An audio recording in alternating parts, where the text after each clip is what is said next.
in social media land. We want to welcome you to part 2 of Red Alert.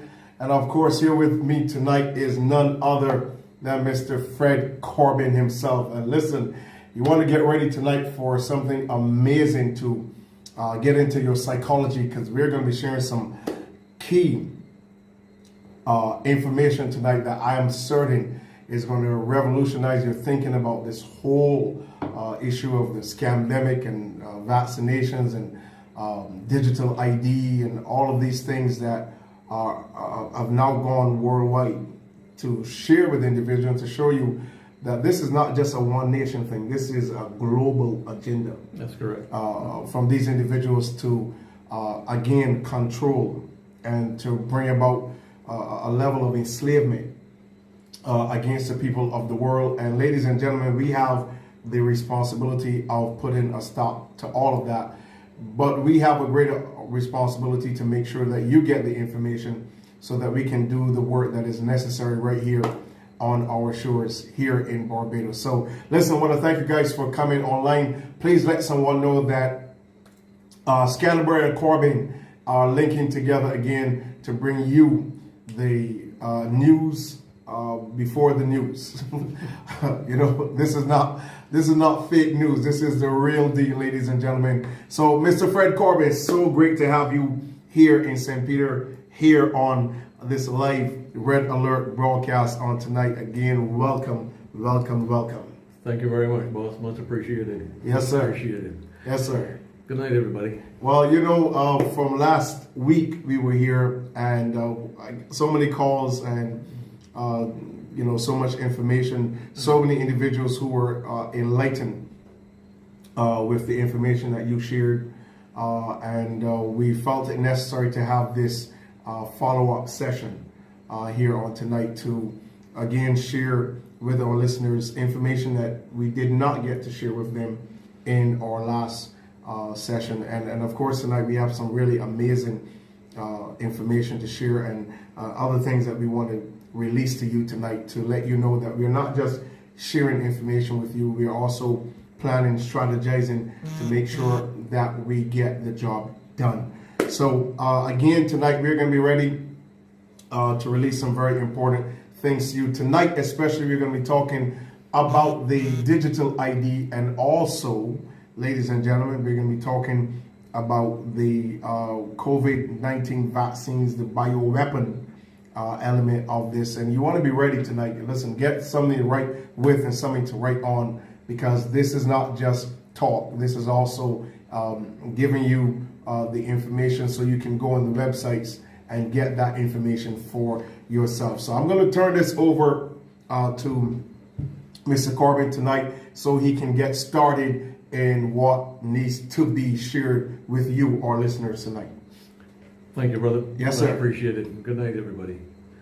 Well, as you would remember, or most of you would remember, I came to the attention of the public in August 18th, 2021, when I presented certain evidence at the COVID town hall meeting at the Commonwealth School. That evening was pivotal. Yes, sir. In that it was an ambush.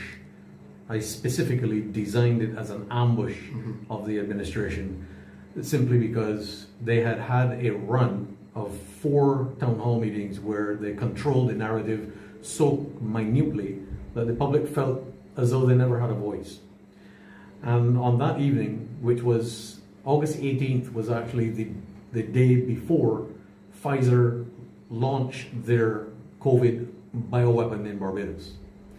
And the reason that I chose to do the last meeting to present the evidence was because it was the night before the official launch of the Pfizer biological weapon into Barbados without consent. Well, and there must be one thing that is very clearly understood with regard to the launching of Pfizer's bioweapon in Barbados.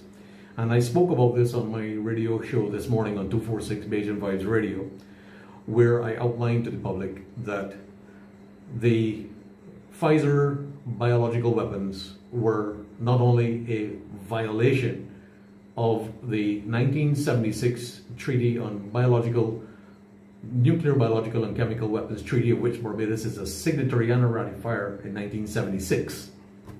In 1976, Barbados signed and ratified the Convention on the Prohibition, Development, Production, and Stockpiling of Bacteriological, Biological, and Toxin Weapons on their destruction.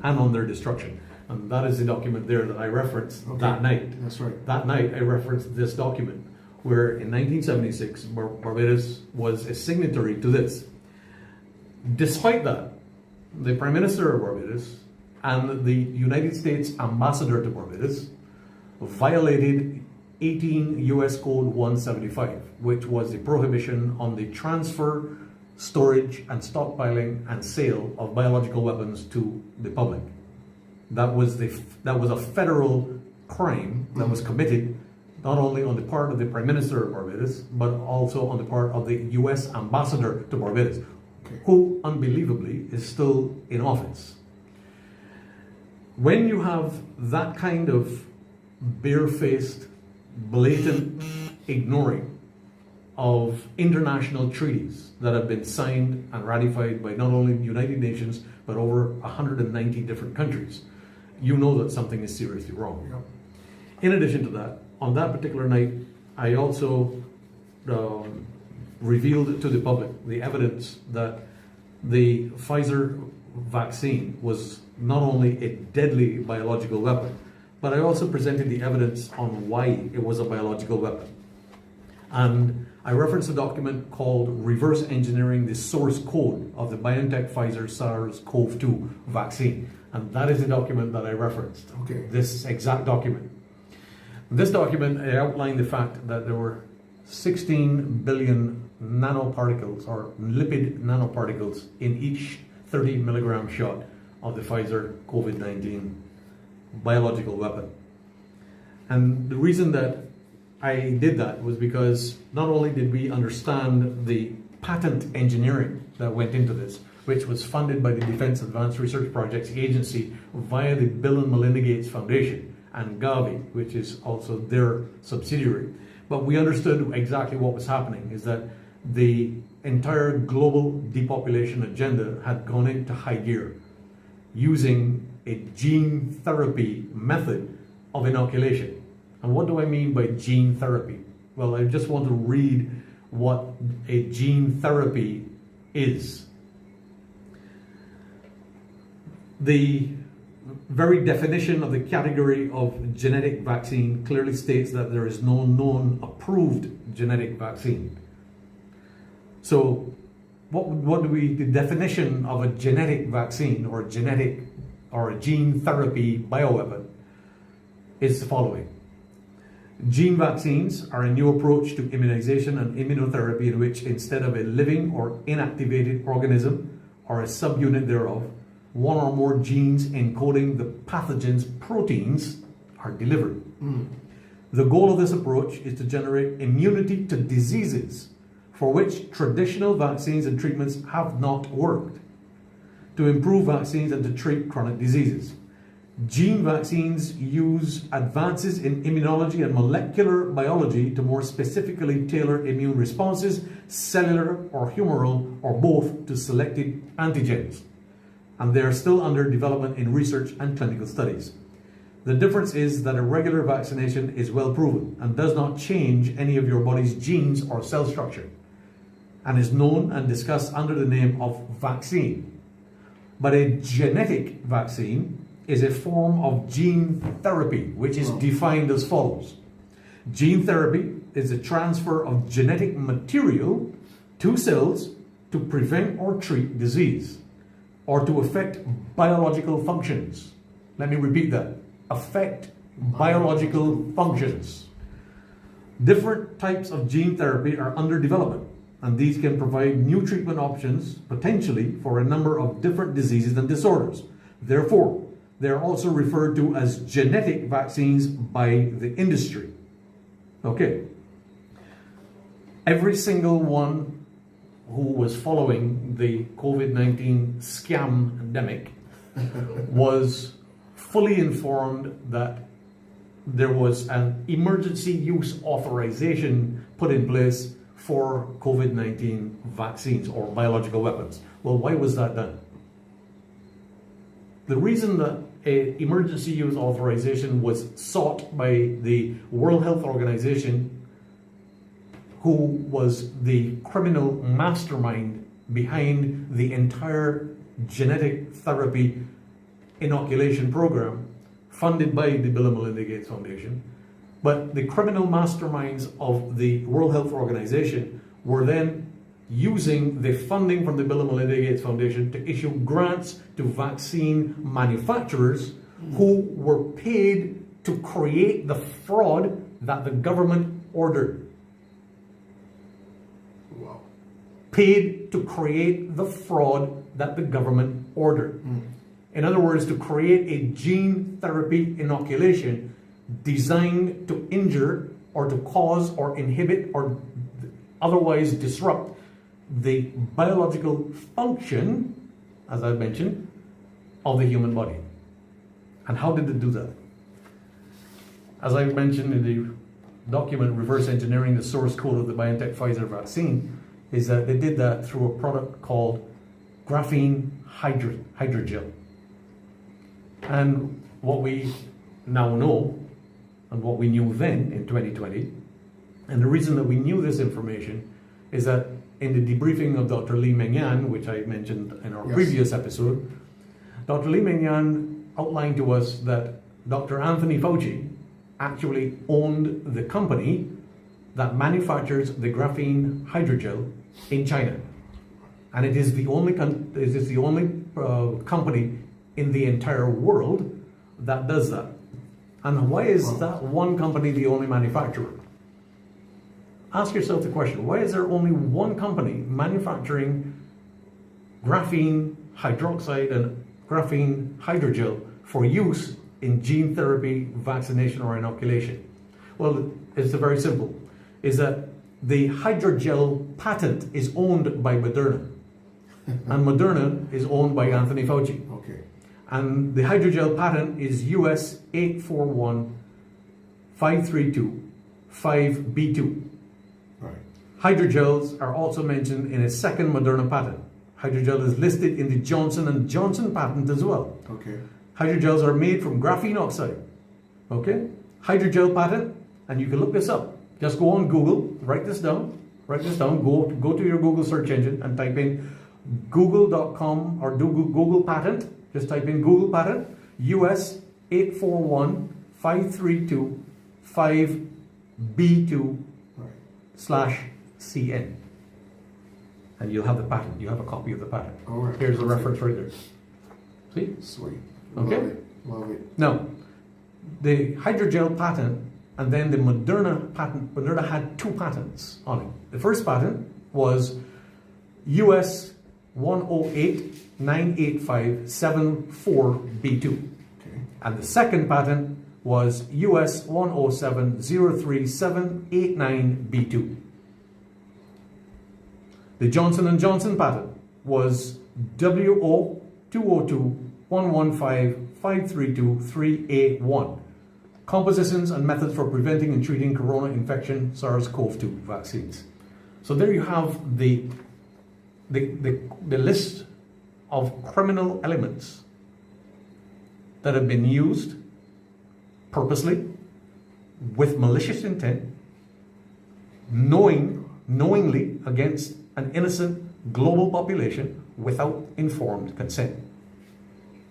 Wow. Wow. What we're seeing here is, and why was it that these companies were allowed to get away with this? How was it that they were allowed to get away with it? How could they create a vaccine without someone in a regulatory department creating a stink about it and saying, hey, hang on a second, this can't happen? Well, let's take a step back in history to 1986, which is a law that is absolving vaccine manufacturers from liability. Okay, and the US Congress, the United States Congress, passed the National Childhood Vaccine Injury Act, NCVIA, in 1986, which was to leave judgments about vaccine design to the FDA and the National Vaccine Program rather than juries of the legal system. No vaccine manufacturer shall be liable in a civil action for damages arising from a vaccine-related injury or death associated with the administration of a vaccine after October 1st, 1988. If the injury or death resulted from side effects that were unavoidable, even though the vaccine was properly prepared and was accompanied by proper directions and warnings. That is a printout from the law office of Chief Justice Antonin Scalia, from his office. That's the document right there. So When we contacted Justice Scalia, he said the only thing I'm prepared to give you is a copy of the 1986 law absolving vaccine manufacturers. And what this did is that Moderna and Pfizer and Johnson & Johnson used this as the diaphanous leaf to hide behind in order to create the environment for gene therapy to become accepted in the FDA and the CDC and the World Health Organization in order to affect and to deceive the public that a global agenda of genocide was not in motion, or was in motion but was hidden. Well, you know, this really opens up to our minds now how huge a plan this was. Absolutely. I mean, this is not babies sitting down in a room and just, you know, crying for some clim here. No. These are really masterminds. I mean, devilish people That's correct. that sat back and structured this entire global event. And again, when we have, you would remember last time. My God, man. You would remember last time I read this for all of our listeners. Yes. So we have to remember that in February 12th of 2016, the National Academy of Sciences held their annual conference dinner. And at that dinner, the director of EcoHealth Alliance, who is Anthony Fauci's main man in China, Dr. Peter Daszak, said this at the feature address. To sustain the funding base beyond the crisis, we need to increase public understanding of the need for medical countermeasures such as a pan-coronavirus vaccine. A key driver is the media, and the economics will follow the hype. We need to use that hype to our advantage to get to the real issues. Investors will respond if they see profit at the end of the process. Okay. Now, who is the main investor that actually is on live television around the world? You can look it up on any one of YouTube. Who is the investor that made the most money from selling stock in coronavirus vaccines? Bill Gates. He funded the development through the Defense Advanced Research Projects Agency, the NIH, and Dr. Anthony Fauci through Gavi, a subsidiary of the Bill and Melinda Gates Foundation, to the tune of $285 million, and then turned around and bought $1 million in stock in each company. And when the vaccines then were sold to countries around the world, he sold his stock and walked away with a profit of over $800 million. Wow. Making a profit on human misery and death. That's serious business. I mean, when we really stop right now, Mr. Corbin, and we take a closer inspection of what is happening here, this is profit or death. This is almost like the slave trade all over again. Exactly. But hidden and masked well enough that, you know, you really can't see what is happening. That is correct. And again, for those of you who are joining us, this helps us to understand why we have to fight what is happening. Mm-hmm. This is the reason why we have to make sure that this does not continue, that it never resurfaces in Barbados again. Because, I mean, the whole pharmaceutical, big pharma, mm-hmm. they walked away with billions mm-hmm. in just the course of 3 years. That's correct. I mean, billions of dollars. That's correct. In 3 years. When we consider that Pfizer's first quarter profit of 2020 was $18 billion from the sale of coronavirus vaccines, that only goes to show you what flowed in the first 3 months. Right. Wow. Now, we knew in February of 2020 that we were dealing with a global fraud on an enormous scale. Simply because Dr. Lee Meng-Yan in her debriefing provided us with a document that was written through with the assistance of several high quality doctors and epidemiologists.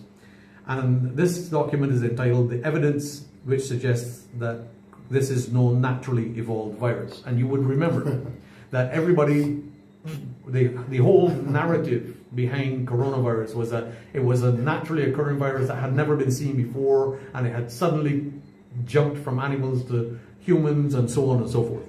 Before you read that first part again, I want you to read that just a little louder. This document that you have in your hand. The evidence which suggests that this is no naturally evolved virus. Okay, there we go. Now, I referenced this document on the very night that I did my town hall presentation. Right. This is the document right here. Okay?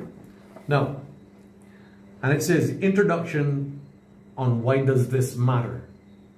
No one has ever produced a safe and effective vaccine against the coronavirus. Those of you who were watching me that night at the coronavirus town hall meeting would remember me saying those exact words. And why did I say that? Simply because I already had this document. I was holding it in my hands when I said that, because we had done the research. Dr. Lee Meng-Yan had given us the research showing that not only was the so-called coronavirus not a naturally occurring virus, but it was engineered, but it was also classified as a biological weapon designed to create toxicity and harm in human beings. And the reason that we know that this document is genuine is because every single paragraph in the following pages that outline how the spike protein of the coronavirus vaccines causes injury is outlined in this document, which was written in 2020. When did the coronavirus vaccines first come on the market? 2021. Right. Everything right here, telling us what the spike would do, exactly what would happen, precisely what the side effects would be in this document. And this was produced in February of 2020. And the reason that we knew that we were onto a massive scale of fraudulent deception and criminal negligence was that we had an inside contact inside the FDA who provided us with a copy of an internal memorandum, which was a copy of a joint conference held between not only the FDA and the CDC, but between the NIH, which outlined the side effects of COVID-19 vaccines, which were produced in the trials and what happened in those trials. And in 2020, February 2020, we had that document in our hands. And then in March of 2020, we had this document. This document came out of the FDA. And this document is called Vaccines and Related Biological Products Advisory Committee, October 22nd, 2020, which was just about 8 months later. Right. Okay, this was a meeting presentation. Okay? And every single one of the side effects that you see happening right now in COVID vaccines is listed in this document. Everything. Okay. Pages and pages and pages and pages. This is just one page. Okay? And listed here, thrombocytopenia, disseminated intravascular coagulation, blood clots. What did I say on August 18th, 2021? I said Pfizer vaccines will cause blood clots. They build structures in the body. Yes, you can go back to that video and see it where I said it. Why did I say it? Because this document was already in the knowledge. We had this document already. Okay? So, you know, through all of the conspiracy theorist accusations and all of the, you know, Mad Hatter, accusations and everything that has gone before, and the banning of myself from workplaces and from restaurants and so on. I could not walk into a restaurant anywhere in Barbados that was owned by a white Barbadian. I was banned from certain business places, okay, because of bringing information that not only was factual, but outlined exactly what would happen to people if they took the COVID-19 biological weapon. So let's move on from that and go to the point where why was this specific formulation, why was the coronavirus actually, so-called coronavirus, actually designed? Why was it designed? The coronavirus was designed to create fear and to drive a pandemic of masking and testing, which was also one of the greatest frauds ever foisted upon mankind. Right. And the reason I say that is this, because we have two documents here. And one of the most important things is that the gentleman by the name of Hans Corman Drosten actually designed or sat down and wrote a criminally fraudulent document, taking Dr. Fauci's PCR test, which had proven to be a failure since the days of just after 9/11. Right. Okay. Right. And Wow. tried to make it look as though it was the gold standard for testing for a novel coronavirus. Well, what he did not know is that, again, due to the willing participation of very intelligent individuals within the FDA, we were provided with a document which was then edited by Dr. Naomi Wolf. But these are documents that are coming out Of the FDA. of the FDA. That is correct. Food These are and their Drug- own words. These are Food not- and Drug Administration. That's correct. Okay, of the United States That is of America. correct. And what you have in your hand are actual records coming from individuals within the organization. That is correct. Oh man, this is serious. This is why it's called intelligence. Yes, sir. I love it. No, the most important thing we have to realize is that following the Corman-Drosten report, which outlined that the PCR testing was a fraud and was proven to be a fraud, and I quote, according to Corman, we aim to develop and deploy robust diagnostic methodology for use in public health laboratory settings without having virus material available. Hang on a second, what is it? We aim to develop and deploy robust diagnostic methodology for use in public health laboratory settings without having virus material available. Wow. This is the guy that wrote the report on the gold standard of PCR testing. Okay? That's what he wrote. Now, the scientific proof. These aims are not achievable without having any actual virus material available for determining the infectious viral load. In any case, only a protocol with maximum accuracy can be the mandatory and primary goal in any scenario outcome of this magnitude. And this is then reinforced in the FDA's own words. Who said, since no quantified virus isolates of the 2019 COV-2 were available for CDC use at the time, the test was developed and this study conducted assays designed for detection of the 2019 COV-2 RNA were tested with characterized stocks of in vitro transcribed full-length RNA, accessing a gene bank. In other words, they went to the refrigerator, accessed the gene bank, and the gene bank accession number was MN908947.2 Okay. of a known titer. In other words, that's what they had in their catalog. Okay, well, what should we choose? Oh, let's choose that one. Right. That's what they did. And spiked into a diluent consisting of a suspension of human A549 cells and viral transport medium to mimic a clinical specimen, not verify an actual viral detection. Mimic. My God. My God. That's FDA information, intelligence. That's come from the inside. That's the FDA's own words. So where does that leave us? Where does that leave us with regard to the understanding of what a PCR test was doing and why the fear around testing and why people are still being tested? Well, you have to understand that the PCR test was developed for a very specific reason. The PCR test was developed for a specific reason of being able to take a sample of a person's DNA. The PCR testing is a DNA sampling exercise. And why are they doing that?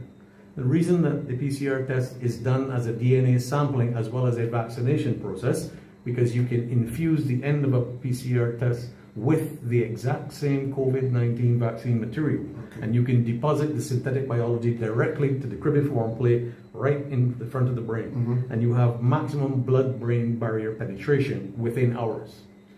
But the primary focus is a DNA harvesting device.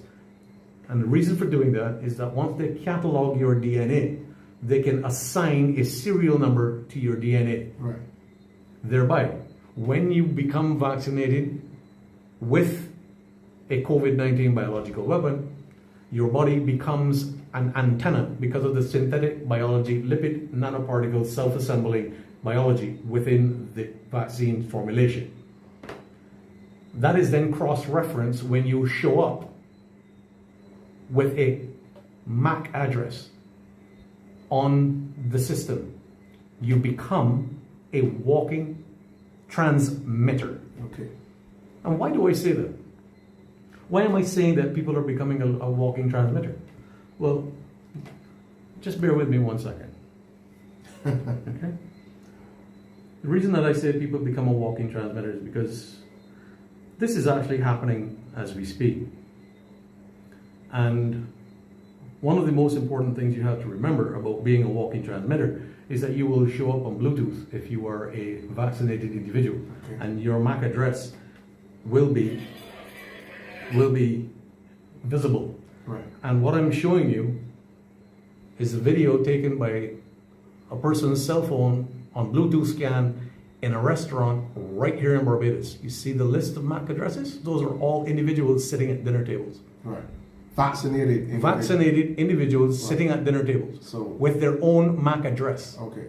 So he's picking up their MAC address. Right. So when I hit the video, right. What happens when I hit the video? Okay. There we go. You're scrolling through. Look at the number of MAC addresses that are sitting in the restaurant. In a restaurant here in Barbados. That is correct. Okay. Okay. So what does that tell us? That tells us that we now have not only a trackable device within the body, but we also have an understanding of why people are being vaccinated. And the reason for that is because you come down to a control method. Right. And the reason that we know that there's a control method of this is because of this patent. This patent was filed by the Bill and Melinda Gates Foundation in 2018. 2018. 2018, Okay. this patent was filed by the Bill and Melinda Gates Foundation. Man. And this is filed in 2018, and it was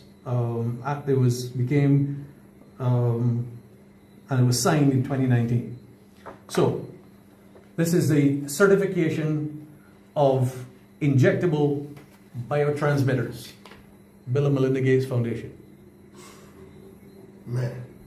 Receivers and biotransmitters, injectable biotransmitters. That's the patent right there. Wow.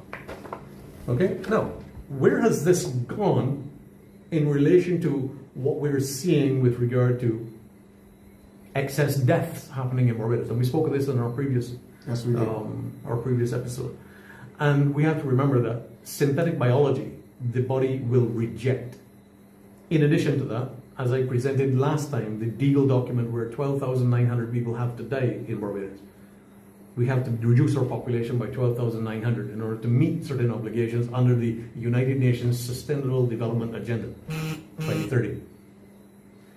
So why are people walking around with MAC addresses? What is the reason for injecting synthetic biology that is self-assembling nanostructures?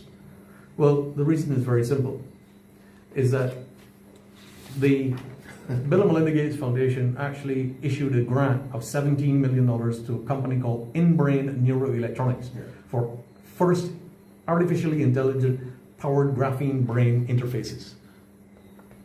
He's got it. See that document? He's got it right there. That document outlines the beginnings of artificial intelligence to translate the human body to a transhuman or translation of humanity to robotics. Okay. That's the company right there. In-brain neuroelectronics. 17 million. Million dollars. That's what's written right there. $17 million. $17 million investment. That company is located in Barcelona, in Spain. And that's just one company that's working with the Bill and Melinda Gates Foundation. And why are they doing this? Well, you have to go back in history a little bit, where we have a ruling that happened in the United States Supreme Court in 2012. In 2012, October of 2012, there was a court case in the Supreme Court between two companies, the Association for Molecular Pathology and Myriad Genetics, in which the human gene that had been re-encoded could become patentable material. Right. That's the document right there. That is the ruling. And the ruling in the Supreme Court said that gene-modified DNA is patentable material. So now we understand the reason for gene therapy vaccines. Right. Because when you are injected with a COVID-19 biological weapon, you become the property of the manufacturer. Right. Because of this ruling in the United States Supreme Court, you are now chattel property. Right.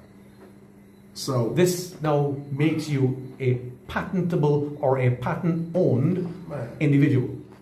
Hence the MAC address, which you can be tracked. You know where they know where you were, and that is that ruling. This one document is the reason you are owned by someone else.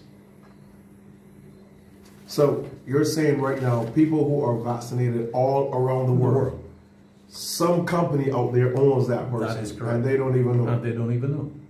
Their personal data, their biometric data, their intellectual biometric data, everything is owned, tracked, traced, recorded, every single second of every single day. And why do I say that? And the reason that I say that is this.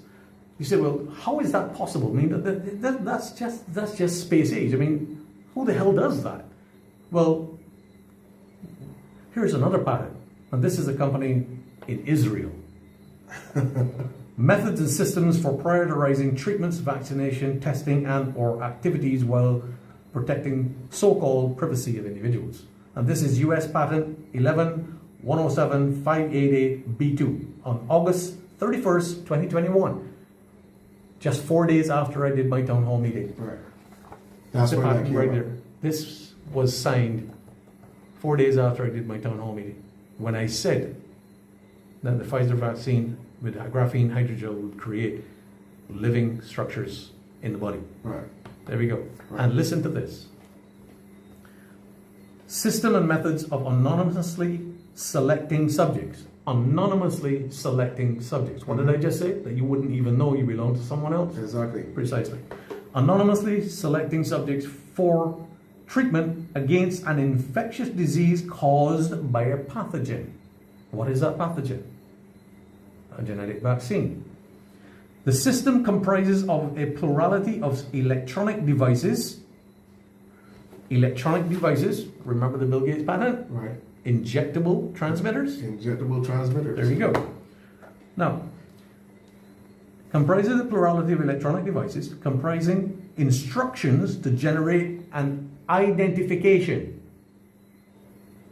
And when in proximity of another such electronic device, one or both electronic devices transmit or receive the ID to and from the other electronic device, then a score is generated based on a plurality of such received identifications. Additionally, based on information received from a server, relevant treatment instructions can or will be displayed to the subjects based on the received information and the score. In other words, you will be told what to receive, when to receive it, and where to receive it from. Okay. Because you are now owned by someone else. Failure to comply, your switch will be turned off. And what does that mean? Heart attack or a stroke. Yeah. You remember what happened in South Korea in 2022? Actually, in September of 2022, in South Korea, there were 175 people that were at a street party. And all Yes. 175 people just fell dead at the same moment. Mm-hmm. Why did that happen?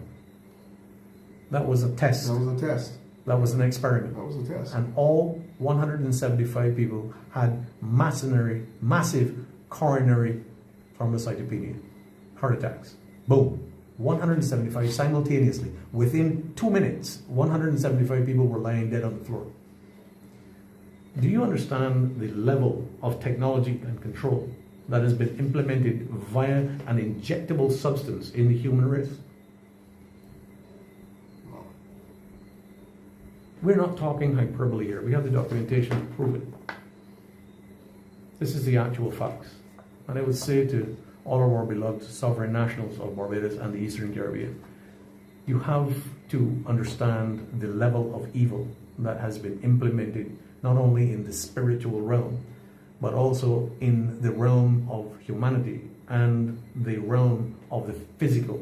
Because you have to understand that in the spiritual world, they have to possess the physical in order to manifest their plan. Right.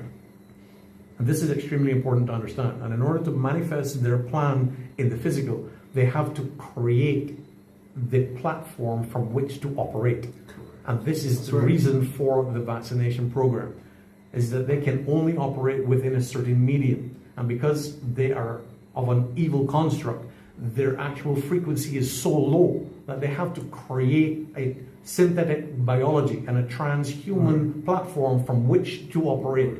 And that means killing God's creation, me and you. Right. Well, you know, I'm telling you right now, my members must be even more excited now that they're not vaccinated. Exactly. Precisely. And honestly, you know, as a man of God, I was told by God exactly. He said, "You go and you tell your members." This is before there was any talk of vaccination. Mm-hmm. And I stood on the platform at World Harvest. I said, "This is what the Lord told me to tell you guys: stay away from the vaccine."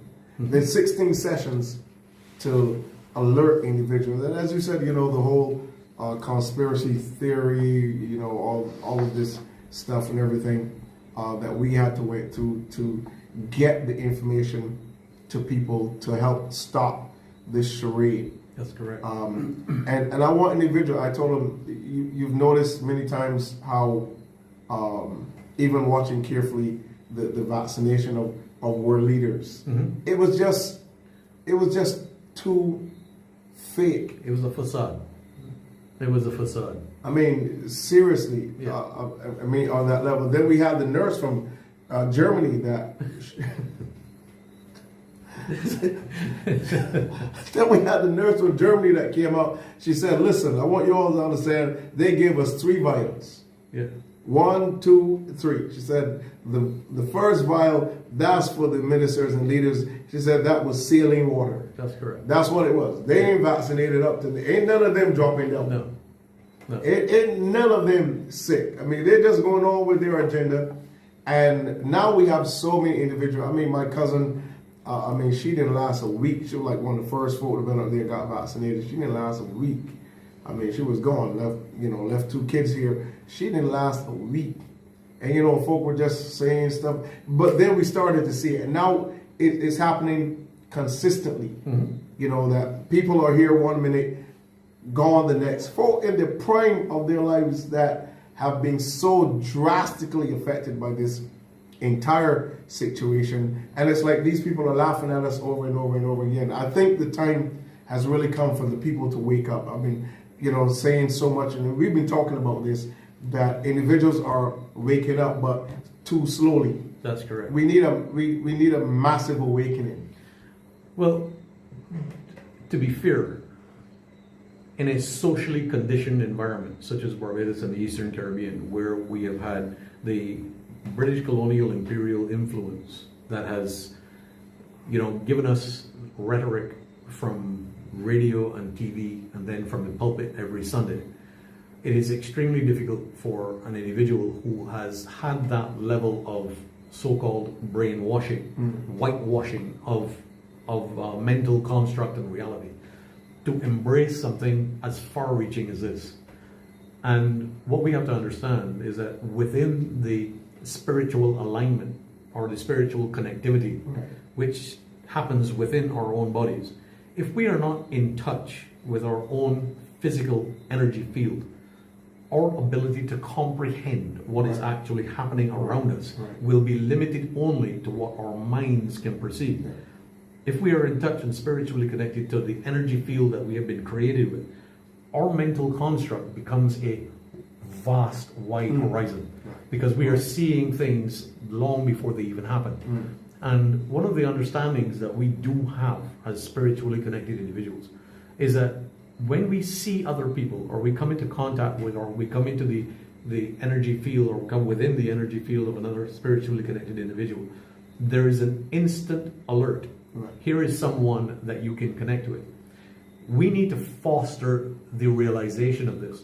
Look for those persons you can connect with, because only by doing that do you actually build the connections and the power with which to lay hold of the root strength of being able to stand against the evil that is brought against us.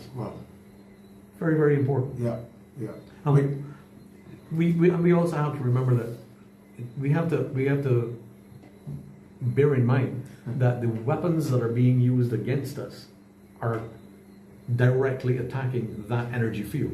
And the reason I say that is this, is that we have a document, and I have it here on the electronic format. We have a document here called Effective Coronavirus Through Misusing Wireless Sensor Network. And this particular document was published when was this published? This was published in 2021. 2021. That's what it says there. Yeah, 2021. And I'm just going to read the abstract so that people are fully aware of understanding this. Okay? Corona is a non-communicable sensor disease. A non-communicable sensor disease. Spreading worldwide through misusing of processed radio frequencies. So far, higher authorities of health services are facing the undesirable escalating causes of coronavirus toward human beings as a very scientific puzzle and comprehensive issue. The study aims to evaluate the maltreating of wireless sensor networks that affect individuals within the body boundary area. In other words, that boundary area is your physical energy field. That's right. And this is why some people will get sick, other people won't. Why is that? Simply because sensor radio frequency application can be applied to the human energy field to cause disease or cause disability, such as aches and pains, joints seizing up, whatever it is. And this is one of the reasons why the PCR test was fear-mongering, number one, and then the sensor application through 5G was fear-mongering, number two, because people would all of a sudden start to feel sick, simply because a frequency had been applied to their environment that caused them to feel sick, which was a reaction of the body's energy field. That's the evidence right there. There it is. That's the document right there. So what we have... So go on Google and Google this document. Okay? Effect of coronavirus worldwide through misusing wireless sensor networks. Download that document and read it, and you'll be very educated as to why things are happening the way they are. Well, so that means that they're sending frequencies out that are canceling other, jamming, literally. That is correct. Jamming people's frequencies. Yeah, not only that, but we have to remember that when our Heavenly Father created us, He created our brains that many millions of neutrons are firing simultaneously through the synapses of our brain. And the pineal gland, which is the God source of energy within the center of the brain, that energy field that is radiating outward of the human body can be affected by adverse radio frequencies and electromagnetic spectrums. And if we are in control of that through being spiritually connected, these radio frequencies have no effect. That's right. That's why we can certain people can walk around with absolutely no effect, while other people are having massive headaches and all sorts of nausea and so on and so forth. Well, let's talk Bible now to see that Adam and Eve were masters of that same energy, that same electrical field. Yes. The Bible says this about them when they were made, that Adam and Eve were inside of this superior dimension called Eden. That's correct. And it says the both of them were naked and not ashamed. That's correct. That nakedness suggests that within that environment, the field that they carried protected them. That's correct. They never recognized it. And they never recognized that until obviously they ate the fruit, realized Yes. that they lost that power. That power. That's So here's what I want of those of us who are really in tune with what is happening to come to a realization that not many people are spiritual now. Yes. And unfortunately, we thought the church would have made folk spiritual before COVID. COVID came and we found out that not many folk really spiritual. Well, and there's a reason for that. Again, we go back to the British colonial imperial social engineering or social conditioning of a population. And we have to remember that in the Judeo-Christendom world, we have been told that if we go to church, we can talk to particularly the Catholic realm, we can talk to a pastor or a priest and we can have our sins forgiven. And in the Protestant world and so on, we can go to church and we have fellowship and so on, and we can confess our sins and so on and so forth. What this has become is the adoption of a religious conscience. Let me repeat that. The adoption of a religious conscience, where if the religious conscience is not satisfied every Sunday, that person's energy field is thrown into whack, because all of a sudden they're being told, you didn't come to church on Sunday, so you are going to be a lost soul. Where is the efficacy of the blood of Jesus? Where is the power of the cross? Where is the power of the freedom of salvation if you are living in that demented dimension? Right. How can you survive in that dimension? All what happened is that you're living from one Sunday to the next, trying to meet the demands of a fraudulent exercise. Right. And as I said last session, the three things that the devil will always bring to you is that something is natural and you're supposed to be feeling well about it and so on and so forth. Remember that? Yes. At the end of the day, we have to remember one very, very important thing. Salvation was designed for the connected soul. The connected soul thrives on the freedom of salvation. What we are experiencing in our world today is a spiritual warfare that is targeted at the disconnection of the energy field of the body, which allows us to connect to our spiritual realm. And that is the reason for gene therapy. Because using the CRISPR technology, it's like taking a scissors and cutting the part of the pineal gland and the synapses, as well as the protein of the gene that drives the spiritual connection. And once that is severed, that's it. Gene therapy. Gene therapy. Because they recognize that if they could sever that particular code in the brain that allowed the spiritual realm to be accessed, you would disconnect humanity from God. That's right. And that's the plan. And that's the plan. The plan is to disconnect humanity from the light. That's correct. See, and ladies and gentlemen, if you know your Bible well enough, you'll go back and see what happened to Noah when in chapter 9, the Lord gave Noah the rainbow, which is our electromagnetic spectrum. And we begin to understand these elements, ladies and gentlemen, which is why his son, saw him glowing there in the tent. We saw Moses started to glow. We realized that humanity was supposed to evolve beyond our regular physicality. But ladies and gentlemen, now we have allowed these globalists to concoct, and these demonic people to concoct this plan to interfere with the spiritual evolution of humanity. I think it was in 2008, I heard Kofi Annan, who was the Secretary General of the United Nations. He said, and I spoke to prophets about this, he said that there was not enough food to sustain the 7 billion people that were in the earth at the time. I'm thinking, okay, well, if we don't have enough food currently, well, let's grow more food.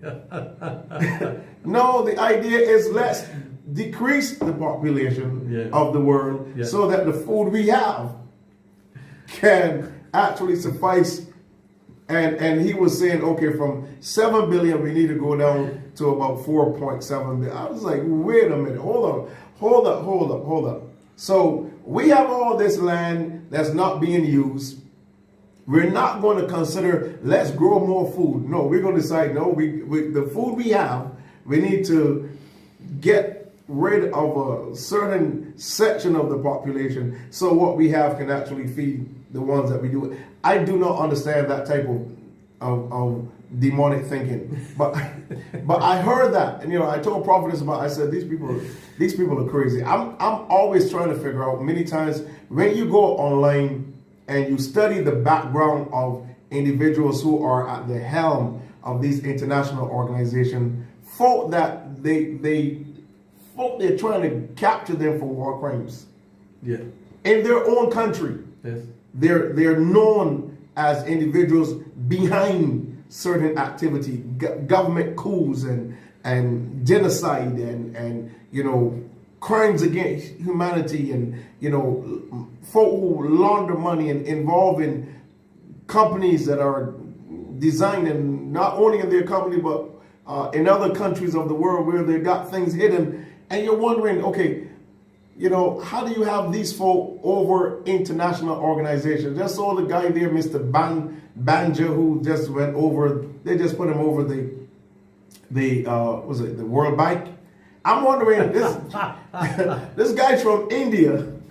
This guy is from India. 2.8 billion people. Yeah. He's from India, country with the worst kind of poverty you can think of. Yeah.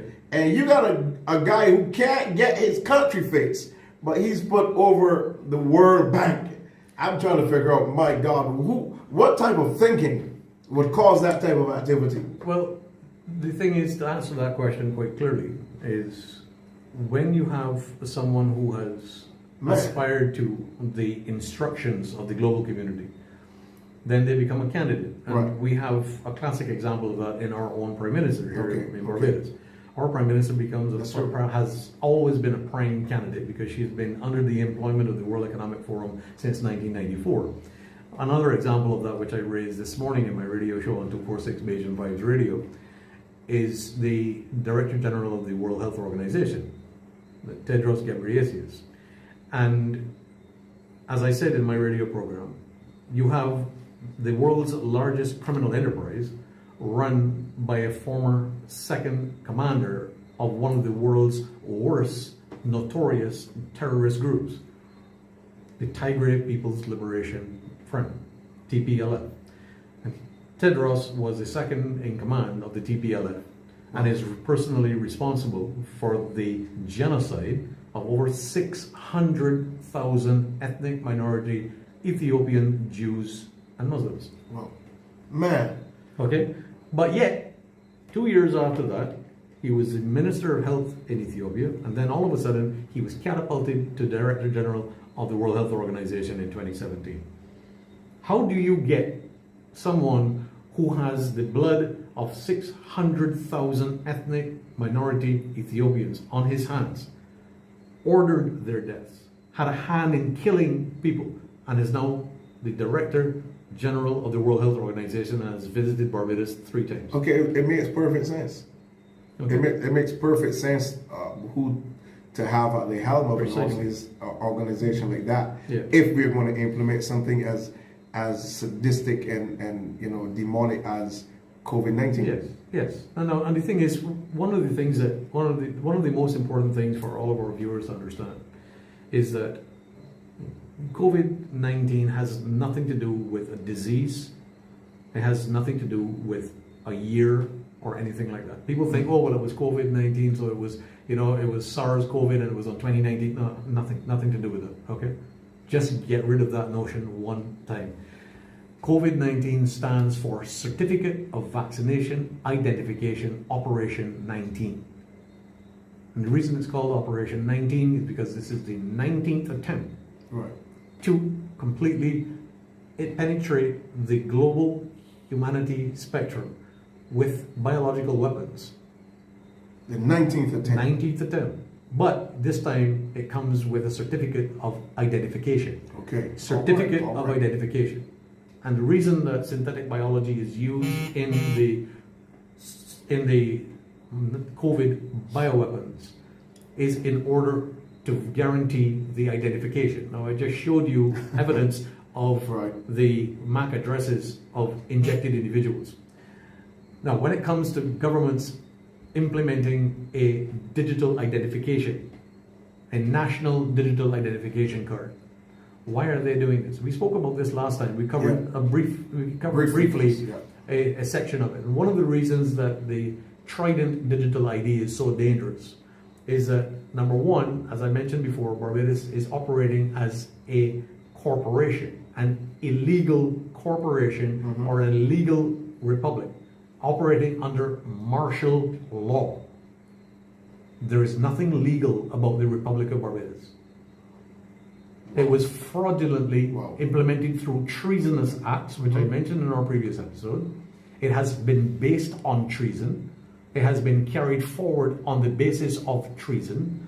And it is an illegal republic under martial law.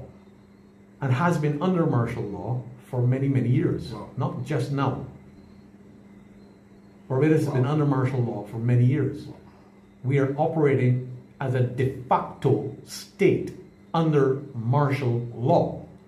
Wow. We are not operating within the sovereignty of common law.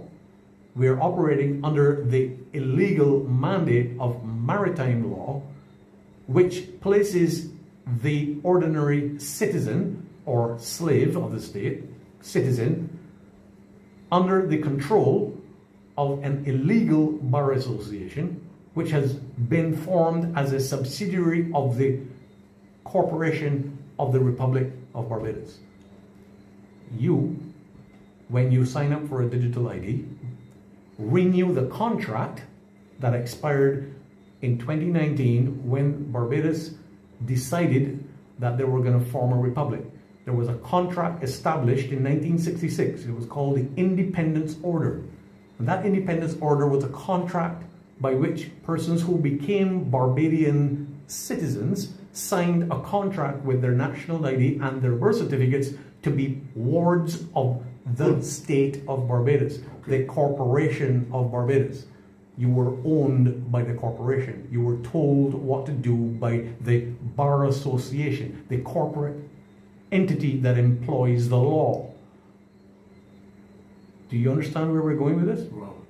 Right now, we're operating in a de facto state, illegal de facto corporation known as the criminally fraudulent state of Barbados or Republic of Barbados, and everybody's jumping up and down trying to celebrate Republic Day. No, we're not. We're not celebrating anything. We're celebrating the demise of sovereignty under the illegal corporate entity that has been established by criminally fraudulent, treasonous individuals, of which the Prime Minister of Barbados is the leader. Do I make myself clear? Are you hearing me? You hearing what I'm saying? So when you sign a digital ID, they don't change your identification number. They just change the number under which you are registered. Right. And what is the reason for doing this? Well, it's very clear. You can now become a controlled entity of this criminally fraudulent state or republic of Barbados because it is a corporation. You become an accessory to that corporation or an asset thereof. Right. And you are controlled. In addition to that, when you sign up for a digital ID and you pin that ID with a number, and your bank records can be accessed, your medical record can be accessed, and your funding can be controlled at will, the most frightening part about it is that the Electoral and Boundaries Commission controls that algorithm. Right. And why is that? Why does the Electoral and Boundaries Commission control the algorithm of a digital ID? Well, that's very simple. When it comes to election time, the government that is currently in power will remain in power in perpetuity. Yeah. Why? because they can take your ID number and allocate it to whomever they choose. That's right. The government will never be unelected because you signed a digital ID contract. Right. You signed the contract. You went and got a digital ID, you pinned it, and you became a voter without your knowledge. Yeah. So you can turn up at any polling station you like in the future, and you can cast your vote for Tom, Dick, Harry, or Prince Fauntleroy. The Barbados Labour Party will remain in government in perpetuity because of digital identification. As I've outlined, everything is there. The documents are provided to you. And in addition to that, the proof of the RFID, which I've been talking about. Vaccinated individuals create their own radio identification frequency, which is linked to the Barbados Trident ID. So when you create the digital walls within a society, where, as we have seen, the 15-minute cities in Europe and in Australia, the minute that you cross that boundary, your digital ID sends a signal to the server, right. This individual is outside of their boundaries, right. And everything stops working. So you may want to walk from Sixmen's Bay to Spikestown to buy a pack of nuts, but you cross the boundary on your way. Right. And when you get there, nothing works. Nothing works. That is the danger of digital ID. Central bank digital currencies are even worse because they use your digital ID to create a value based on your genetic value. Remember, you are chattel property as a vaccinated individual, as I outlined in the document. Right. So your value, your genetic value, based on your personal biological data, creates a score upon which you will be valued, and you will be issued currency based on that value. Right. So if you have a low value, you will be issued a very low amount of currency. And it has a time vector on it that you have to spend it by a certain time. And if you don't spend it by a certain time, it disappears into thin air. And you have to start again. And if you don't meet the criteria, then you have to do it all over again. And you have to have their facial recognition. You have to sign up for this and pin that and so on and so forth. Do you want to live in that dystopian reality? You have to ask yourself that question. Do you really want to live in that dystopian reality? And the thing is, it's radio frequency ID in cards is nothing new. This has been going on for years. But now it's being leveraged against individuals where you will become the property of the state, an asset of the state, under contract and under martial law. Wow. Bottom line, your choice. You want to be a slave or you want to live free? You know what? I choose freedom because my Heavenly Father tells me to live free. Wow. Okay? Wow. Listen, this is already happening. I remember the lady Christine Lagarde, who was former IMF director. I watched that. You mean Miss Dimble? Yeah. And she was up, everything you just said, she was outlining. I mean, they already had that going in Germany. Yeah, that's right. You can't have this amount of money. You can only spend this amount of money. If you travel, this is what you can spend. I mean, this whole lot of stuff. Massive rebellion from all of that. That's correct. And then they had to kind of just start backpedaling on the whole issue. But when you think about something as dangerous as that happening in a small, developing country like Barbados, and it's really shocking because we're supposed to be a small, developing, I'm still trying to figure out which we are. Are we a small island developing state, or are we a world-class state? Because I'm confused a little bit there. Well, we're a small island developing state with world-class aspirations. But the unfortunate part is that we're run by 30 idiots. We're stressing on the aspirations. Exactly. Yeah. The thing is, at the end, a good point. Pun intended, right? Yes, no doubt. At the end of the day, the problem persists. Is that we have 29 ignorant individuals that populate Parliament ad nauseum and cannot bring any clear definition of anything that they want to put in place.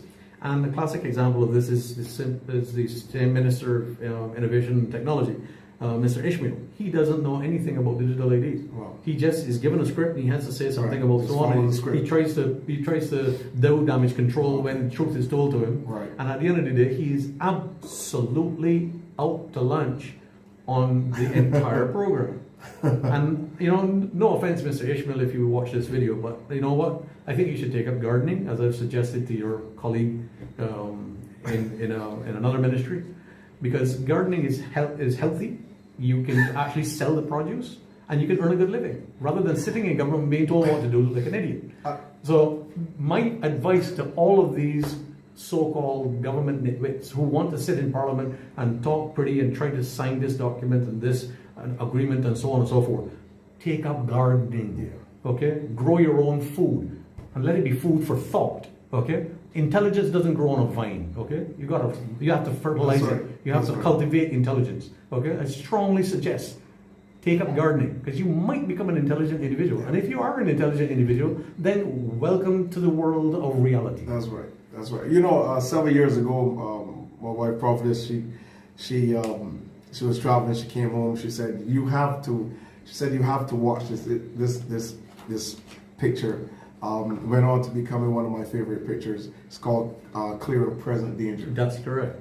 Yeah. Harrison Ford, and love that picture.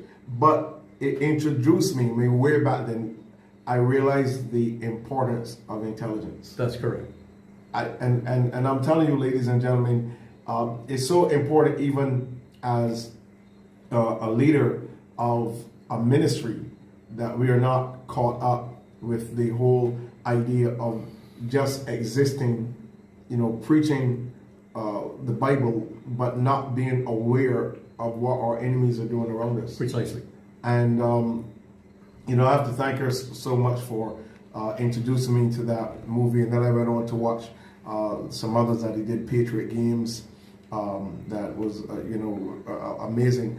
But again, sitting here for these last two sessions, realizing how critical it is for us to have the right type of intelligence so that we can make informed decisions. Precisely. I mean, I saw folk who went for those ID cards, for reasons they didn't even know. I saw folk, okay, why are you getting this vaccination? Why are you going? Well, I want to travel. I mean, who gets vaccinated because they want to travel? I mean, who does that? I mean, it's like, come on, did you just hear yourself? Yeah.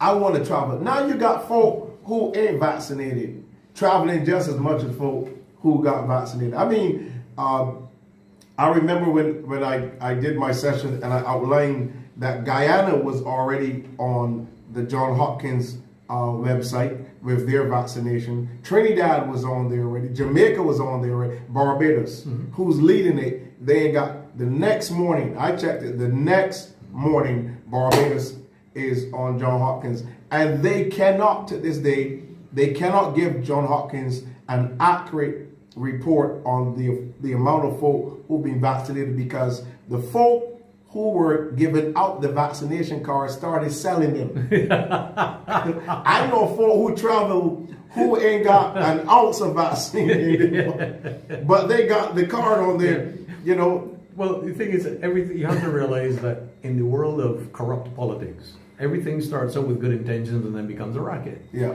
And Barbados is no different. And every single Caribbean country that has been under the auspices of the United States hegemony as well as British colonial imperialism and the Westminster so-called rule of law ends up being afflicted by a level of corruption and racketeering in every government department.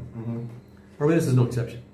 I think one of the things that we have to understand and one of the protection modus operandi that we need to engage in with virtual immediate effect is protecting our children from the digital identification. Right. The digital identification for children, which is being pushed by the current administration, is extremely dangerous for teenagers as well as young children. Yes, we do have to have a passport in order to travel because that is an international regulation and it is a safety regulation because it allows you to enter countries without compromising laws or anything like that. But a digital identification is unnecessary when you have a properly designed passport. Barbados has a very good passport. While it does have a tracking chip in it, yes, that is the international standard. Who cares? The most important thing that we have to understand about the danger of a digital identification is that if you have a digital identification, You can be in a foreign country and you can be stranded deliberately by an engineered incident.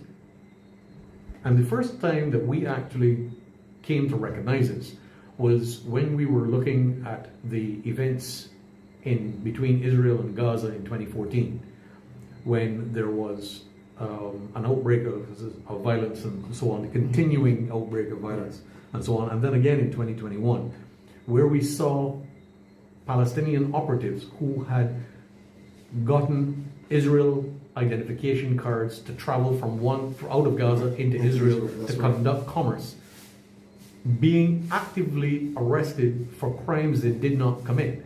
In other words, with a digital identification, because you exist in cyberspace and your photograph is there and your identification is an algorithm that can be manipulated, you can be placed at the scene of a crime in any country of the world and be arrested for it without explanation. And that's precisely what was happening. We saw it happen in Gaza. We saw it happen in Israel, where Palestinians and Syrians and various people who may have been suspect were arrested for crimes that they did not commit and were subsequently imprisoned because of engineered circumstances that place them on a street corner in line of a vision camera, and the camera can generate an image with your identification on it and place you on a street corner in Hong Kong at 2 a.m. in the morning holding a knife, and you were never there, you were still in Barbados. This is the reality and the danger of digital identification. Identification has to be a sovereign national right. That card must be a card that has your name, your national identification number on it, and a photograph, and that is it.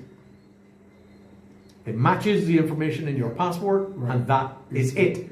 If you have a digital ID that is pinned and you are becoming, or you have become, or you have signed on to being an asset of the illegal criminal corporation called the Republic of Barbados, then you are a controlled asset and you can be placed anywhere in the world at any point in time and subsequently prosecuted for something you did not commit or you were never there.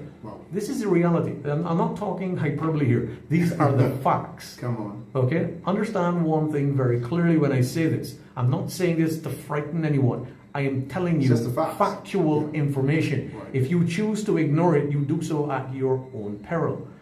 Because the only way that we're going to stop the dystopian slide to perdition that Barbados is currently in, we're like a runaway locomotive going down a 30-degree slope, and there's a cliff at the end, and there's no brakes behind. Nobody's braking this, okay? This country is on its way to complete destruction. And if you are a contributor to that by signing for a digital vaccine or a digital vaccination program and a digital ID that goes along with it, then you are a contributor to the problem. You are a disconnection asset to the brakes that we need. We need brakes on the runaway train. Okay? Wow. You listen, you know, we're talking about this, but this is as bad, even here in Barbados, as, you know, four guys with locks in a hired vehicle. You know they're gonna get stopped by the police. You can never bet that's gonna happen. It already looks like something's going on there that ain't right. Yeah, it's a master class. Yeah. Man, listen. You know, we've had all of this, you know, and trying to get the information to the public to help them to understand. You are, in many cases, just going out there and being, you know, willfully involved in something that is designed to destroy you. That's correct. And when, you know, you came on the attack for telling us the truth. Yeah.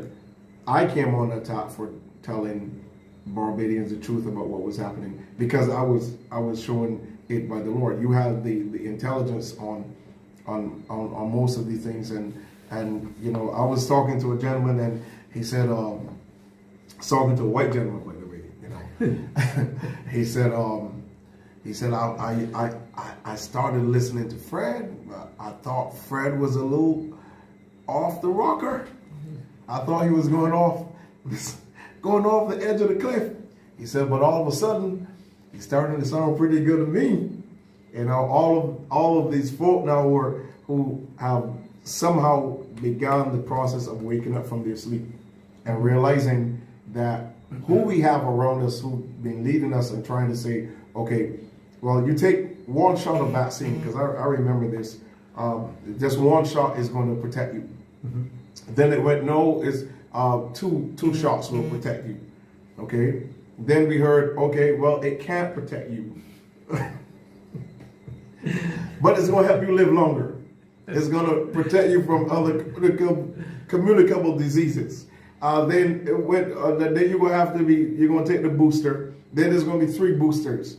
Then you're going to be, every 6 months, you got to get, so, you know, all of these lies, and all of this time, we've got individuals from BAM, you know, individuals from within the medical fraternity saying, listen, these things are good. I got mine. I'm feeling good and all this kind of stuff. Now we realize the lies over and over and over again. All of this money that is being borrowed for what? I don't even know what it's really all about. But ladies and gentlemen, we have to make sure that we put a stop to the lie that is actually happening out there. And so far tonight, I think those of you who have joined us, you're beginning to understand that, you know, the rabbit hole here goes a little deeper than we thought it was about. Yes, that is correct. And there's one thing that that we definitely need to sensitize all of our parents on, and we need to understand a little bit of history about what we're talking about. Is that I said a few moments ago that we need to protect our children from digital identification. Right. Do not, under any circumstances, vaccinate your children with anything. No COVID-19, no mumps, measles, or rubella, no pertussis, no diphtheria vaccine, no HPV, no nothing. They all are a COVID vaccine. So they have all of the same self-assembling lipid nanoparticle synthetic biology included in them. Even the anesthetic that dentists are being prescribed with right now, or being given, have the same pathogen and toxicity. Anesthetic for dentistry is contaminated. You go to your dentist and you get injected, you have a COVID vaccine. That's the bottom line. We have the documentation to prove that. I've sent it out on many of my broadcasts and so on. And one of the things that we became aware of in 2022, actually in 2022, early in 2022, a very important event took place in the United States of America where a paper was issued, and it's called the Evaluation of mRNA 1273 SARS-CoV-2 Vaccine in Adolescents. That's the document right there. And what jumped out at all of us in the intelligence community, and those of us, such as myself, with intelligence contacts, was that we immediately recognized that there was a Chinese physical doctor involved in the authoring of this paper. Right. And Dr. Li Mengyan had actually alerted us to the fact that this Chinese doctor was involved in development of the gain of function at the Wuhan Institute of Virology in Wuhan, China, of the SARS-CoV-2 biological weapon. And we did some more research and realized that this individual was actually educated in the Southern Chinese University of Shanghai, which is a People's Liberation Army Biological Weapons Development Center. And he was instrumental in developing the gain of function for the coronavirus, or the so-called coronavirus, which was a biological weapon. And lo and behold, to our surprise, he is currently working for Moderna. The same company, the same company that created the hydrogel, that created the patent for the biological weapon and sold it to all the rest of the vaccine manufacturers. The reason that I'm issuing an alert, and I first brought this to the attention of the world via a live interview with Dr. Peter McCulloch in 2022. And the Stu Peters show actually mentioned it briefly during one of their exposés, that this Chinese doctor is working for Moderna. Well, he's not a doctor. He is a biological weapons expert. And he was also instrumental in creating the protocol and the regulations surrounding the Chinese military application of race-specific biological weapons development for the Chinese military. Wow. That is the individual who sits in an office in Moderna today and calculates which races should be targeted for medical countermeasures produced by Moderna. You understand the reason for protecting your children? Because Wow. he authored the document called Evaluation of mRNA 1273 in Vaccine in Adolescents. Adolescents, young children. This is what we're talking about. This is a reality. We have a Chinese biological weapons expert, not only a chemical engineer, but a biological weapons expert sitting at Moderna, creating the policy and the regulation around which biological weapons are administered to your children. To your children. Wow. This is not just. We have the documentation to prove it. This is the guy. Okay, we call him Agent X because if we release his name to the public, it could create global panic. But Agent X is a real life individual sitting in an office in Moderna that is creating the biological weapons that are being used and patented by Moderna to be used against your children. Wow. This is the reality. Serious Okay? business. We're dealing with a level of global interconnectivity, interlocking directorates with regard to manufacturers, governments, and the geopolitical spectrum of the so-called United Nations Sustainable Development Goals 2030. And as I said in my radio program on line this morning, there's nothing in the 17 SDGs, Sustainable Development Goals of the United Nations, that is either sustainable, can create prosperity, can create opportunity, or can create anything to do with longevity of humanity. Everything hinges on one underlying factor, and that is the destruction of humanity, a global depopulation agenda on an industrial scale. In addition to that, we also have further proof that 16 of the 17 SDGs will be using artificial intelligence and digital technology in order to be implemented against the human race. Wow. Where does that leave us? I've said this morning on my radio program, we are faced with an assault on many different fronts. And we have to create parallel societies with immediate effect. We have to support small business. We have to support the small businesses that grow their own food, small farmers, small machine shops, small builders, everything, and create a parallel society. It's very difficult to do when you've been socially conditioned for such a long time. But we can do it. This is a can-do mission. Remember I said that last time? That's right. This is a can-do mission. I also said it this morning on my radio program. This is a can-do mission. You can do it, I can do it, you can do it, everyone else can do it. We just need to understand that a can-do mission happens across the board, and it can be done because a parallel society must be implemented in the interim of transition before we can remove the evil that is affecting us and put righteous government in place. And righteous government is not an easy thing to accomplish, right, because you have to have like-minded individuals who understand not only your personal spiritual sovereignty, but your sovereignty as a God-created entity within this sphere of common law, and being able to put that in place that overrides the maritime criminal law and martial law under which we're currently governed. It is extremely important to understand this. And when countries sign agreements such as the Samoa Agreement, that completely locks them down for the next 20 years and prevents them from doing that.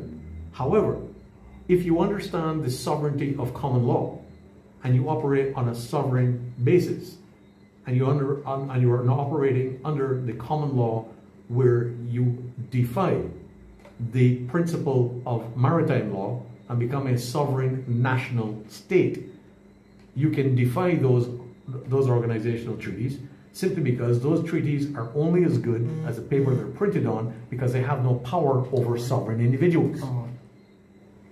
Okay? Now, they have no power. Let's talk about this, because we have some dialogue about how do we move forward to stop this from happening. We have limited time now in order to work. So can we talk a little bit about what we can do to stop this? Immediately, with immediate effect, every single person who is listening to this program tonight, as I've said before, write a letter directly to the Prime Minister stating that you reject the criminal, illegal Republic of Barbados. You reject it on the following reasons. One, it was illegally formed, illegally constituted under the treasonous act of a state of emergency. Number two, the Republic was illegally constituted based upon the suspension of the independence order of Barbados. And number three, rejection of any regulation put in place under the criminal fraud of a maritime society, a maritime law society. Three simple principles. Okay. Okay? So we need to work on that right away, but we also need to get some information to the WHO. That's correct. A declaration to the World Health Organization. We need to work on that. Stating the same. We reject the World Health Organization regulations. We reject their intercession with regard to governing our sovereign nation states, and we reject every associated entity or non-elected governmental office associated with any of those regulations as it pertains to the sovereign state or island nation state of Barbados. Well, it's just simple. Oh, we need to get on that right away. Right now. We need to get on that right away. Right now. Call it, it's a People's Declaration. Right. Because if we don't call it the People's Declaration, we will have people who would say, well, why are you doing this? Yeah. You know, there's nothing wrong with the World Health Organization. Well, for those persons who would say there's nothing wrong with the World Health Organization, I would ask one simple question. How big is the rock that you live under? Okay. So, you know, the World Health Organization, as I've said on my radio program several times, is called the World Homicide Organization. It is the world's second largest criminal enterprise on the planet after the World Bank. Wow. Listen, we need to really amp things up right here. And as we get to the latter stages of our session here on tonight, evidently we need action right now. That's correct. And that People's Declaration is the first step. We need a People's Declaration. Let me just go ahead and kind of slip into your mind here. There may be individuals out there that might not be, interested in, writing a single letter to the. Okay, so I'm just going to go ahead and read this. That's correct. I can do this. Yeah. Okay, so this is the People's Declaration. I'm going to go ahead and read this.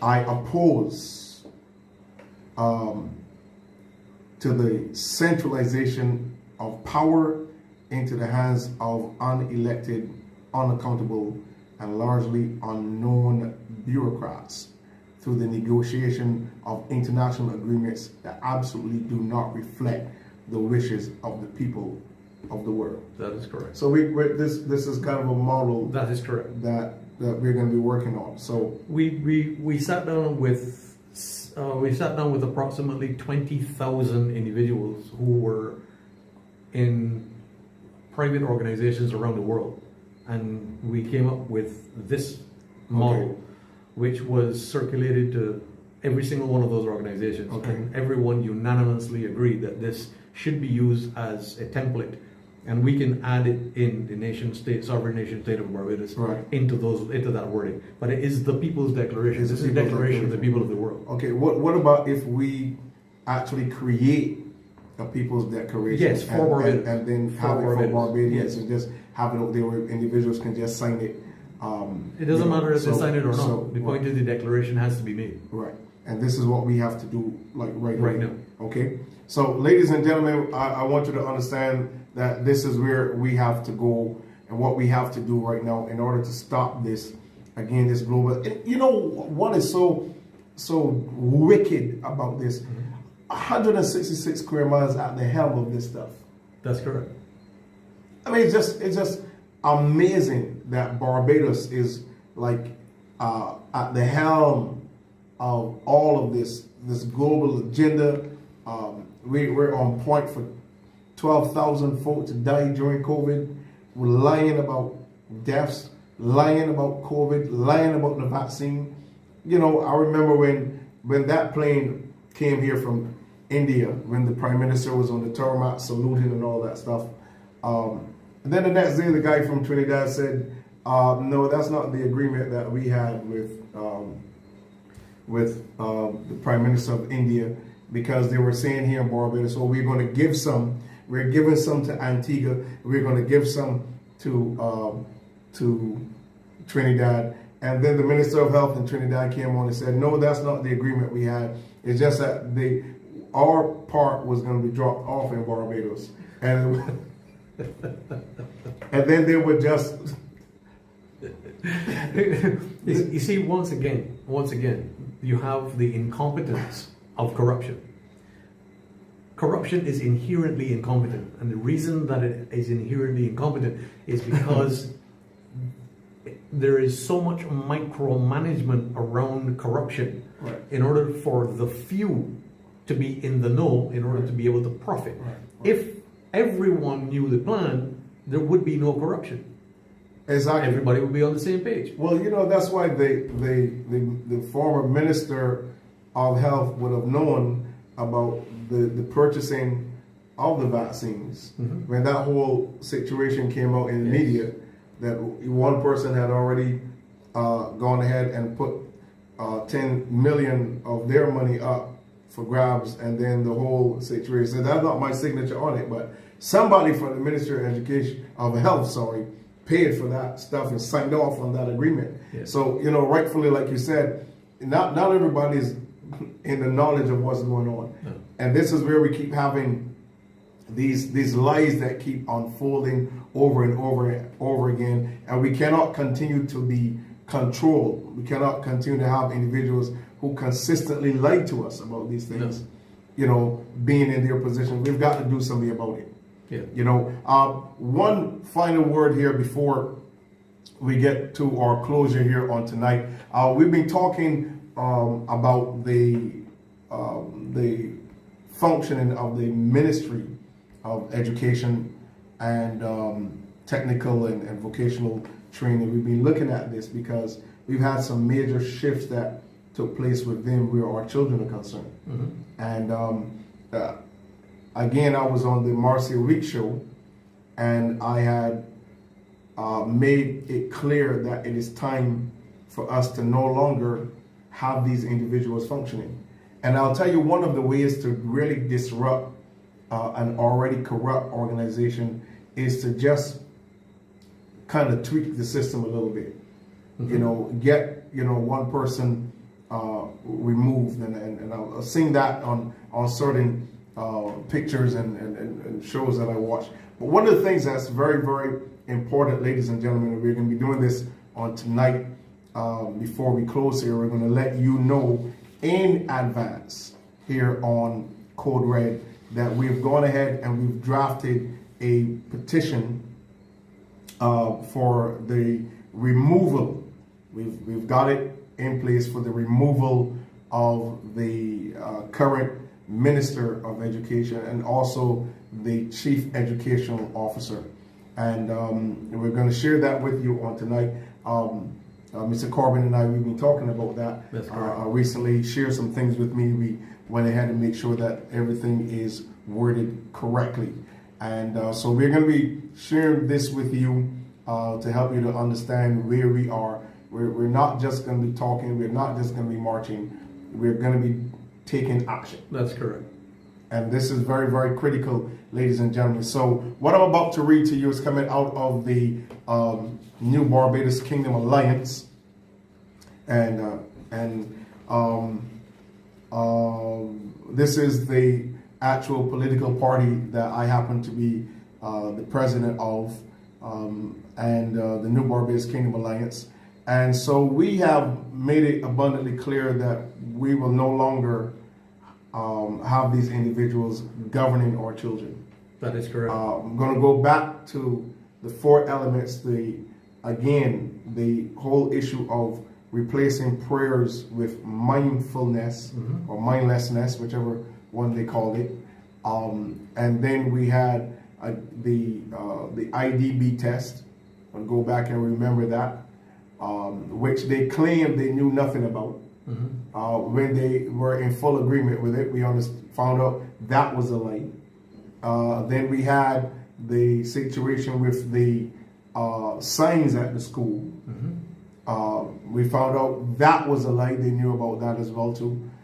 Then we had the horrific terrorist attack on the Spring Memorial, the young ladies there at the Spring Memorial School. And now they're back with the issue of whole comprehensive sex education. Now they're back with this idea of creating some other institution between secondary and primary schools, and not knowing exactly what they're talking about. It's like somebody says, here's the script, you go talk about this, and talk about it as well as you can. And then when you're questioned about it, you have no idea. I mean, I saw that whole, you said this, now I'm going to ask you a question about what you just said, and your response is, I don't really know. I can't really speak to that.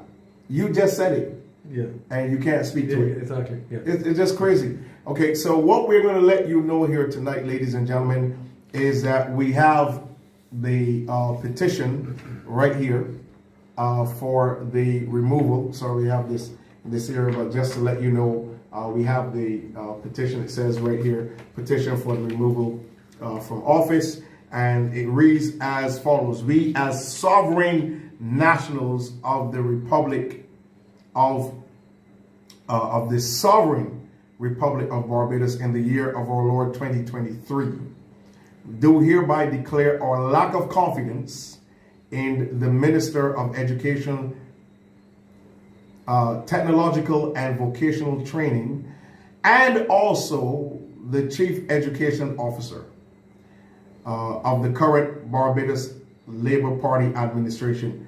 We therefore ask for their immediate removal from their positions, with absolutely no opportunity for them to function in any office that affords them any access to any role as it regards the education of our nation's children. That's what it says.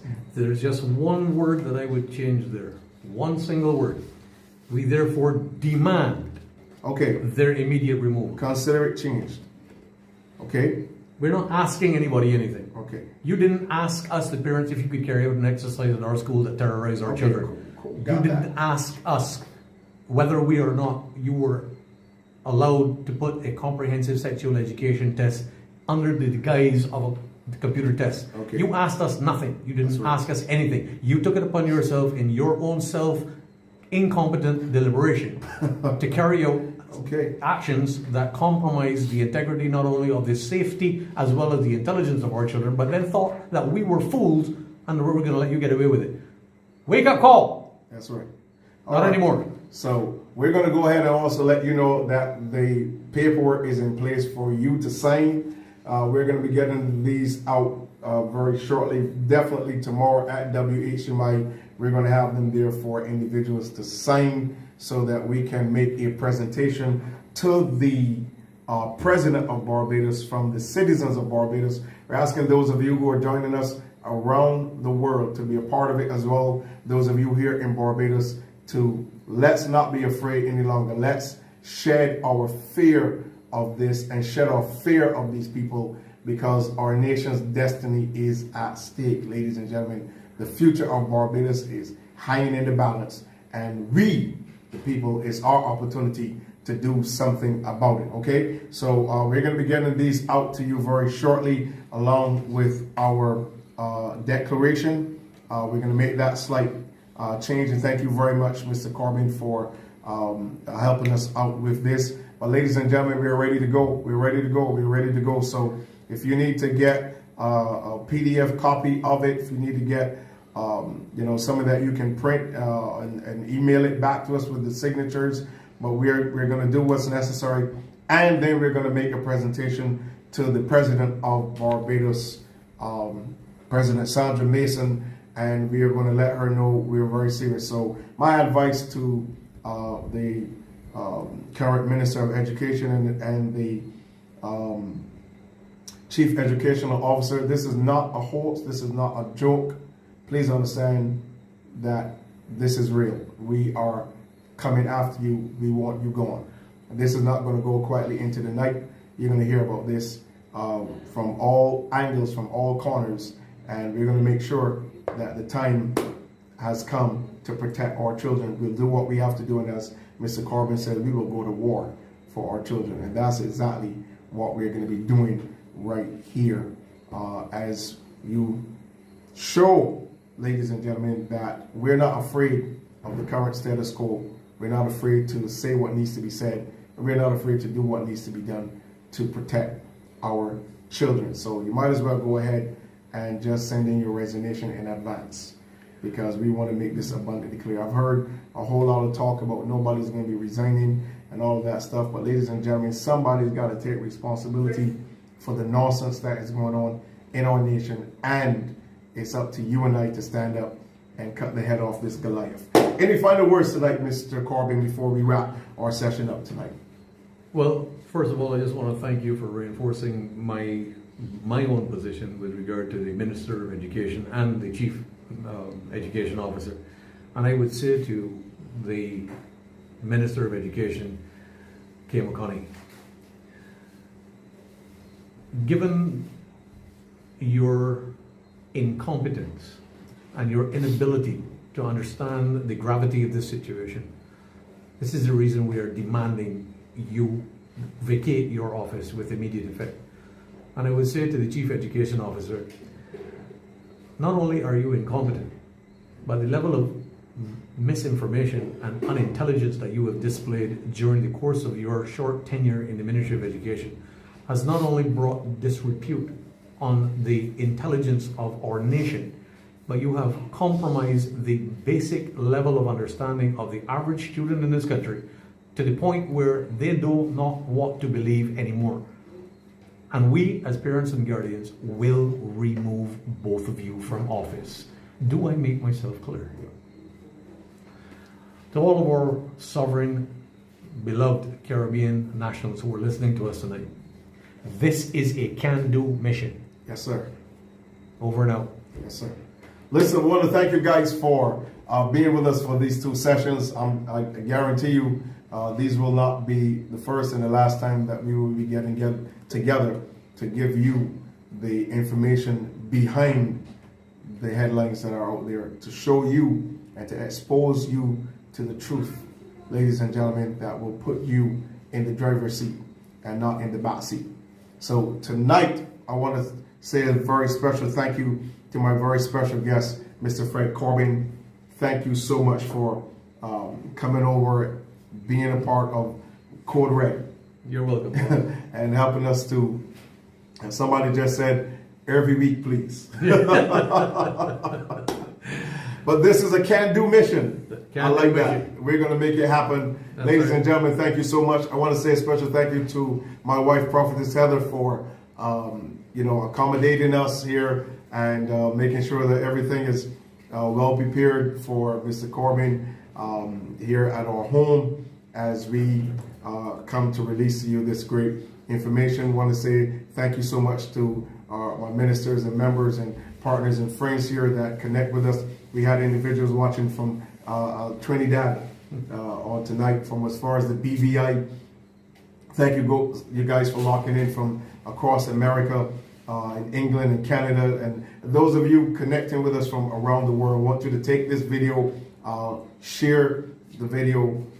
Yes, Mr. Moore, Steve Moore, also from the UK. So good to have you with us each night as we share this information. It's going to be absolutely incredible what we're going to get to do in this season. And years from now, other generations will look back and they'll realize, yeah, we had a generation of individuals in Barbados that were willing to stand up and fight for us so that we can now be living in a Barbados that we can actually call a paradise, a place that is definitely world class. Thank you guys so much again, Apostle Vonnie James, for locking on with us tonight.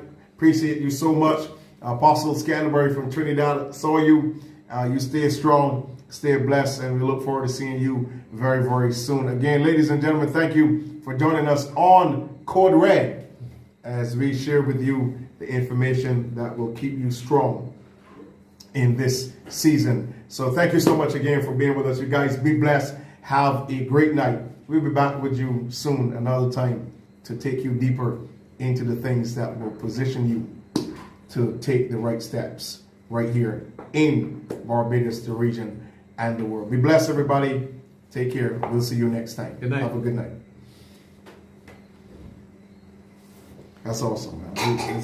It's